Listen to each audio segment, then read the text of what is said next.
বুদ্ধি নরম হয়ে গেল। আমার যা হতভাগ্যগুলো ধরে আনতে কত সময় লাগে। ব্যস্ত হবেন না মহারাজ, আমার যা তোর সইছে না। বেটাকে শুলে দিয়েই আমার শান্তি, ওর জন্মের মতন শান্তি মহারাজ।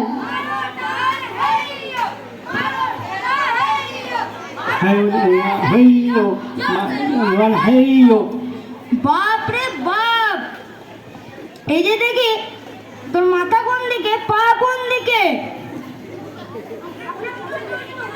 খুব পছন্দ হয়েছে, এবার শুলে যাবে।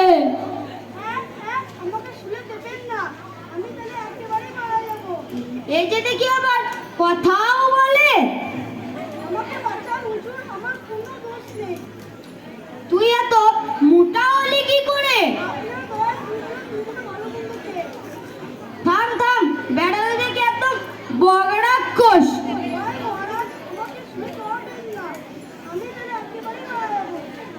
মরবি না তো শুলে বসে বসে কান চুলকাবি? এই তোরা ওকে শুলে নিয়ে যা।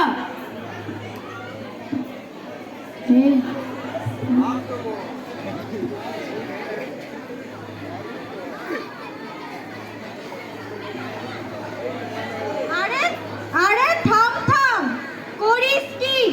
কোথায় নিয়ে চললি? মহারাজ বারণ করুন।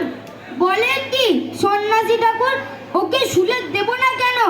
শুনুন মহারাজ, ওরা মহাপাপী, ঘোর পাষণ্ড, ওদের শুলে চড়াবেন না। শুলে আমি যাব। সে কি, আপনি শুলে যাবেন? অবাক হবেন না মহারাজ, এই স্বাধীনতার দিনে শুভ মহেন্দ্র ক্ষণে আপনার ওই শুল পোতা হয়েছে। ওই শুলে যে যাবে তার সশরীরে স্বর্গবাস। আমি ধ্যানে সে কথা জানতে পেরে দেশ বিদেশ ছুটে এসেছি। সারাক্ষণ জপ তপ করেও যা পাইনি, ওই শুলে গেলে আস্তায় পাবো, অক্ষয় স্বর্গ লাভ করবো। ওদের সকলকে বন্দি করে মুক্ত করে আমাকেই শুলে চড়ান। তা কি করে হয়? এ তো ভালো কথা নয়। দোহাই মহারাজ, আমার এখন আপনার কল্যাণ হবে, দয়া করে আমাকে শুলে চড়ার অনুমতি দিন। মন্ত্রী বলছেন সন্ন্যাসী ঠাকুর? সন্ন্যাসী ঠাকুর কেন সে কথা বলবেন? তো মনে মনে সব কথাই জানতে পারেন। মাথা খারাপ, আমরা কত কষ্ট করে এই স্বাধীনতার দিনে ফুল পুতলাম, আর সশরীরে ওই সন্ন্যাসী ঠাকুর অত বোকা নাকি? আমরা সশরীরে স্বর্গে গেলে আমি যাব মহারাজ, আপনি আমাকে ফুলে যাওয়ার অনুমতি দিন। বলো কি মন্ত্রী, তুমি তো আচ্ছা লোকে, আমি তুমি স্বর্গে গেলে?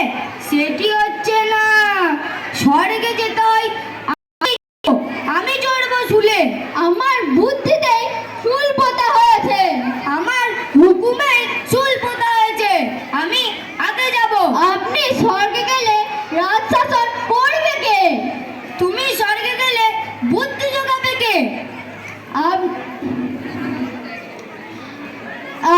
আপনি একটা